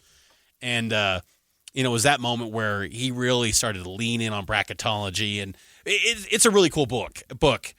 So I like Joey Brackets from that side. But, yeah, he puts out so many brackets that it just gets redundant. I typically like to see kind of a grouping of brackets. And some of the ones that I trust, CBS, Team Rankings, Haslametrics, Heat Check College Basketball. Again, deep in the weeds, folks. Fox Sports, Blogging the Bracket. And the kind of CBS is Jerry Palm, right? And Jerry typically is very low on BYU. And he had them for the longest time as a 7, and then they beat Kansas, and then they started to climb. Right now, Lenardi has got BYU as a 5 seed versus Grand Canyon in Salt Lake City. CBS, Jerry Palm has BYU 5 seed versus Grand Canyon in Salt Lake City. Are they getting some sort of intel maybe from the committee, or are they just copying each other? We don't know. Fox Sports 5 seed versus Princeton. That just sounds scary. Playing Princeton. Blogging the Bracket might be the one that BYU fans should be cheering for the most. Blogging the Bracket as of today, 4 seed versus Samford in Salt Lake City. The 5 seed in the quadrant, San Diego State. Sign me up for that. BYU's in the Sweet 16 if that's the case. That would be phenomenal. They'd be in the Sweet 16. We've seen Alabama a few times in some brackets as a 4 seed in front of them in some of those 4-5 matchups. Grand Canyon scares me. Really? They're a good team. Grand Canyon and McNeese State are more than capable of beating BYU. And McNeese State, they got Will Wade, the coach that was part of the FBI scandal with LSU, got the phone taps and things like that, but he's got talent. He knows how to recruit, man. He gets legit players. And then Heath Schroyer, former BYU coach, he's the AD at McNeese State. Maybe I'm giving away all the storylines for all the other reporters out there as well. But if they get McNeese State, there's some good angles there. Grand Canyon, I'll admit, I don't know much on them. I've tried to keep tabs on the WAC tournament, staying up till like 1 in the morning to watch the WAC tournament in the Orleans and just say, it's good not being in that hotel again. But you don't miss those walking escalator trips to the arena from the casino? No. No, I did not. But what do you think it's going to be tomorrow? 5 seed. 5 seed? Yeah, I feel like you can make a fairly legitimate case that they should be, because to me, I really feel it comes down to Kansas and BYU 4-5. How are you doing that? And I feel like you can make a case for BYU as the 4 just based on, and this is where it gets hard too, and you feel for the committee. Kansas has a better resume because they have better non-conference wins. Wins over Tennessee, UConn, Kentucky. That's better than anything BYU's got. BYU's best 3 are what? Iowa State at home, Kansas on the road, and Baylor at home. Probably, yeah. Yeah, there's your 3. So Kansas has a better resume in terms of wins. San Diego State, too, for BYU. Yeah, which is, if they end up winning the whole Mountain West thing, that helps a little bit as well for BYU. But it's very obvious when you watch these two teams. BYU is a better team today. Like, if BYU had played Kansas in the tournament, they would have blown Kansas away. And I know they're down a couple of their best players, but Kansas does not look good for quite some time now. I would not pick Kansas to go far. So do you reward them for the early part of the year, but knowing that they're not a 4 seed in the way they play today? That to me is, I feel like, the hard thing. In college football, they'd go BYU because college football, that committee leans heavily on the way you're playing now, and it's not about the full body of work. So that I feel like that's the debate for BYU and Kansas. They're not going to be on the same seed line. who's higher, who's lower. And I think you just say the brand names, though, you're going to lean to Kansas. Exactly. And that's why, yeah. But I think that, honestly, Kansas does have a better resume, and I do want November games to matter. I want that to be a thing. I don't want those games to be looked at and said, that doesn't matter. It was 4 months ago. I know you can change a lot, and I understand that, but I want those games to matter when it comes to piecing together the whole body of work for the NCAA tournament. We're taking a break. We'll talk more about our bold predictions for BYU in the NCAA tournament coming up next right here on Cougar Sports Saturday. It's Cougar Sports Saturday. It's complete. Another touchdown! Cougar Sports Saturday. A presentation of KSL Sports. Left wing for three. He got it again! BYU Sports Talk by Cougar fans for Cougar fans. Here are your hosts, Mitch Harper and Matt Baiamonte. On Utah's legacy home of the Cougars. KSL News Radio, 102.7 FM and 1160 AM. All right, welcome back in. Cougar Sports Saturday. Talking a lot of hoops right now. Let's keep doing some hoops. It's that time of the year anyways, March Madness, right? Well, do you think Houston will win it tonight in the Big 12 championship game or Iowa State? Iowa State. I think the Cyclones, they already beat Houston once in Ames. I think, Houston's banged up too. They're down two of their key players. Tugler losing him for the season due to an injury is a big deal. You kind of heard from Kelvin Sampson when they were, I think it was tied yesterday against Texas Tech at the half. His rotation was thin. So I could see a situation where Iowa State's maybe a little more motivated, a little more energy, and they come away with the win feeling like they got the crowd behind them too. So I'll go Iowa State. What about you? I think Houston will do it. Their top-end talent is so good. They are good. How many guys are going to the league from Houston? 2 or 3? I mean, Shed, Cryer. Yeah. Am I missing anybody? What's crazy is those two guys could come back. I was putting together some of my 2025 Big 12 basketball rosters because starting Monday's transfer portal season. Good point. In basketball. So I was kind of getting a way too early look at some of those rosters. BYU, if they brought it all back, they could be fourth in returning experience in the Big 12 next year. Now, that doesn't count the four corner schools. I haven't dove into their rosters yet, but Houston could be one of those teams, too, that brings a lot back if Shed wanted to run it back. LJ Cryer could run it back. But I would assume Cryer moves on. I don't know. I don't claim to know where his thought process would be. Shed's interesting because I do think he's an NBA guy. I think he's been brilliant. I mean, he's Big 12 Player of the Year, but can you make a lot at college and NIL? Could you make maybe $500,000, $1 million? I don't know. Maybe. And that might make you want to stay. Yeah, that's a good point. This NCAA tournament run, speaking of next year, I feel like holds a lot of weight for BYU in terms of maybe coaching continuity, in terms of appeal in the transfer portal. Mm-hmm. You go one and done. Does it maybe open the door for Coach Pope to say, well, if I can't do it with this group, can I do it? It's fair. I mean, it's a good question because I think that Mark Pope is someone, as we talked about last week, his name, rightfully so, should be linked to jobs. Louisville's open. We talked about that one. I feel like that's a pretty prestigious job. That would be one to me that'd be kind of scary if they actually came calling for Pope. But, I just think that Pope, though, has laid out a long-term vision. It's only year 2 of that vision. I think that he felt year 3, year 4 is where you start to see the they're ahead of schedule is what you're saying. They're ahead.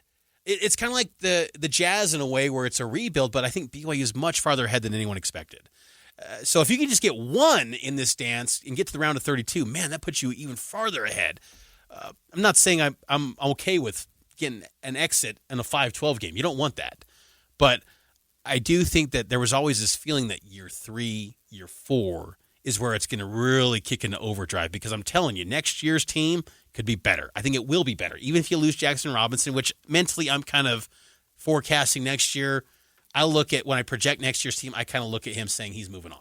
unless some crazy NIL deal came and said, hey, whatever NIL company wants to come in and pay Jackson Robinson to stay at BYU, great. But at the same time, like Dawson Baker's in the mix, Colin Chandler, it's almost just makes sense where Robinson, go get paid in the NBA, go be a pro. Yeah. And move on to the next step. We'll open up some minutes and what else is there for him to prove at BYU? I feel like he's hit the ceiling of what he can be at BYU. I think his best years are ahead of him in the NBA. Not to say I want to kick him out. I mean, great if he wants to come back, but I feel like his growth as a player now can come in the NBA. Only way he's coming back is if the league says there's no scenario in which you're a first-round pick. Then you come back because NIL. You think so? Even if he was a high-end, like, second-round pick, maybe be a two-way contract guy, bounce around the G League a little bit. I mean, you can still find a way and have a role in the NBA. If you could be a second-round pick, I'd still take that. That's a harder sell, though. I just feel like, man, a second-round pick, you're getting a 2 or 3 year deal, minimum salary for 1 year of service. But being a draft pick, though. I know, which is much harder in the NBA than it is the NFL. No question. So that would be the thing where you say, if you can be a pick at all, I mean, there's only 60 picks, right? 60. 61 sometimes if there's like an extra pick awarded or something. But, yeah, I think for everything that you said and for him, if he's going to be picked, you probably move on. I do think, too, it is good for a program to have minutes open up. Because if minutes are never opening, how long can you ask? This isn't 1980 anymore where you can ask someone to wait 3 years to start 1 year. Like, I know some of us, myself included, wish some of the things from the past would come back. A little patience, a little, in my garage, I have a poster. I thought this was so interesting yesterday. I pulled in my garage and I get out and I have this poster from that Yoli Childs team in 2019, 2020. I don't remember where I got it, but I just figured, what the heck, I'm going to throw it up in the garage. I got some weird stuff in the garage. An old Steve Young poster, a Kobe Bryant fathead. I just got some junk in the garage. My wife wouldn't let me put it anywhere else. I'll put it there. And I'm like looking at the roster and I'm like, this team, if they were healthy, I mean, Gavin Baxter's on here. I'm like remembering some faces and I'm like, what the? Trevin Nell's on here. But I'm like, you can't just ask, guys to wait 3 and 4 years. It's kind of amazing that Trevin Nell still has eligibility even. But so from that perspective, I think it makes sense where it's, hey, let's open up some minutes. That way Marcus Adams can get some run. Colin Chandler even. Dawson Baker, obviously. It's nice that you get those Spencer Johnson minutes vacated. Not that I love Spencer Johnson, but he plays a lot of minutes. And in college basketball, I mean, I'm sure there'll be a day when we see, these college athletes sadly become employees. It's probably going to happen eventually. And there'll probably come a day where someone sues the NCAA and says, you know what, you're taking away my pay. I should be able to play more than 4 years. And we'll probably talk about 35-year-olds playing college basketball, I'm sure. That day will probably eventually come, and that'll be a sad, sad day in college athletics. But what I'm getting at is just to run it all back with the same crew and expect the same results and better, it never really works out that way. You think about like NBA championship teams or any sort of championship team, they always retool a little bit. It's never the complete same deal. There's always a little bit of retooling. And I think this BYU team next year needs to probably retool a little bit, ideally get another big man. Easier said than done, but I think that the product they've shown on the court, I got to imagine some players in the portal are going to be like, I want to be part of that. I want to be able to be in the ultimate green light in an offense that fires off 33s a game, because they're not going away from that. Unless you get some generational or some incredible All-American college guy like Hunter Dickinson, you're not changing who you are. You're going to be a three-point shooting team. That's what they're going to do. And I got to imagine there's some snipers in the portal coming up next week that were like, I want to be part of that. And so to have some openings available will be good for BYU. This was guard Trevin Nell as BYU gets ready for the NCAA tournament on bouncing back from the Big 12 tournament and looking ahead to the NCAAs. I mean, it's a lot. First time for a lot of these guys to go to the NCAA tournament. It's going to be the first time for me in terms of not playing in COVID year. So I think that's going to be exciting for a lot of guys. But, we're really fortunate enough to be able to play postseason. You know, a lot of teams are, they lose in their conference tournament, they're going home, their season's done, but we're really fortunate to put ourselves in a position to have a great seed, and so we're excited to see what that is on Selection Sunday. But yeah, again, there's a wake-up call. We're going to fix some things, and like I said, it's not going to happen again. And, hey, if it ends up being a wake-up call and they fix some things, then maybe what happened in the Big 12 tournament is exactly what this team needed before March Madness. Bold predictions on the NCAA tournament, because like BYU's going, so it's safe to make this claim. What's a bold prediction you have? Ali Khalifa with a bum ankle, Ramadan fasting, becomes a national sensation after BYU wins its first round game. Just with like a 9.7 assist, he has some scintillating assist that just goes, wow, this guy looks like he's in my rec league, and he just did that. Oh, by the way, he's fasting. Oh, by the way, he's got a bad ankle.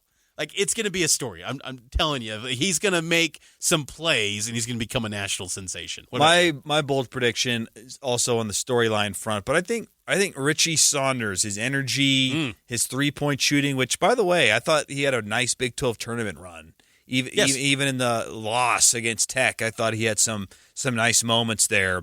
I think Richie Saunders will be, a guy that's just like, oh, this Richie Saunders, the motor, he's incredible. So I think Saunders will become a household name. Yeah, you get a call with Jim Spanarkel or Spiro Ditas. Richie Saunders. Yeah, I always love NCAA tournament crews. Maybe Brad Nessler. We'll see. I can't wait to see BYU's tip time. Tip time is 4:22 p.m. Eastern. 2:22. It's always these weird times, but I love it. Injected into the veins. BYU's back in the dance. And let's take a timeout. On the other side of the show, we'll wrap up the program with Cougar Tells and get you ready for Selection Sunday coming up tomorrow. It's been a fun show. Next week, we'll either be mourning another early exit or maybe preparing for a round of 32 game. Think about that. Could be pretty fun. It was pretty cool out at the Big 12 tournament, telling some Iowa State folks. They were floored how I already knew what cities are available to BYU. They're like, whoa, you already know? Like what days and where? I'm like, guys, BYU can't play on a Friday, Sunday. So I already know. And I know what regions it's going to be, West or East. Like, that's kind of cool. I said, no, it's really not. Because BYU would have better odds of being a 4 seed if they had the full bracket availed to them. I mean, that's one of the knocks on BYU. They probably have a resume worthy of a 4. Yeah. But they can't. There's only a few spots that they can realistically get. That's why Salt Lake and the Delta Center is such an option for them, because it's one of the only spots that really makes sense. 5 seed, Salt Lake, okay. Yep. Because really, half that bracket's not available to them. And they just don't have they're one of the trickiest teams to place into the bracket. And then you add now the component of you're in a league where it's going to have 8 to 10 teams maybe in the Big 12 or in the NCAA tournament. And the committee wants to avoid having round of 32 conference rematches. Yep. So then it becomes even trickier to place them. And that's what also helps BYU avoid the 6th line, because you have kind of a gluttony of 3 seeds from the Big 12. Maybe Iowa State, unless they win today. Baylor, Kansas, maybe. Kansas should be a 4. Yeah. But you have this kind of stranglehold of Big 12 teams from 2 to 4. So it helps you avoid the 6. Again, this is like inside baseball stuff. Yes. But it kind of paints the picture of how difficult it is with the no Sunday available to you. It helps BYU because you might end up in Salt Lake, but it also is a weird puzzle on where to put BYU in that bracket. You ready to hear this tomorrow? Yes.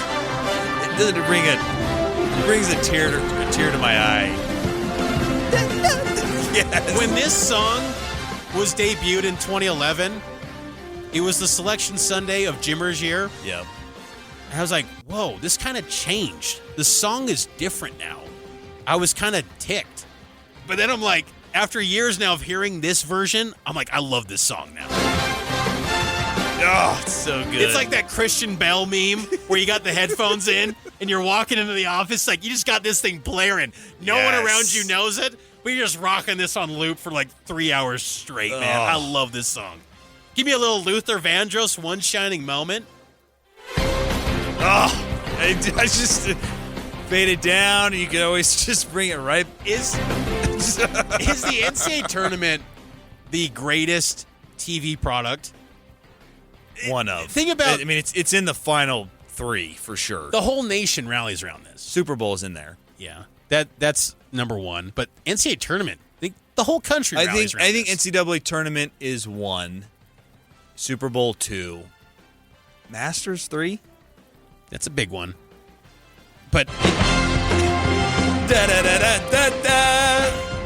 think people love the first 2 days the most, though, because it's 100%. during work. Yes. And it's like it's an excuse to ignore work and just talk around the cooler in the office and get your pools going. Yes. And hey, by the way, we got Bracket Mayhem on KSLSports.com.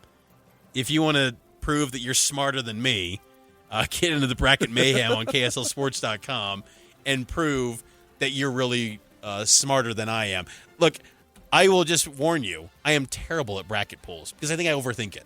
I overthink the thoughts. You don't just go down and just start whipping names out. I'm like, well, I watched Iowa State, and like, I really like this team in Lipsy, and I'm going to throw them in the Elite Eight because I always fail miserably in the bracket pools. Are you good at bracket pools? I've won a couple bracket pools in my day. I'm all right. The less thought I give it, the better I do.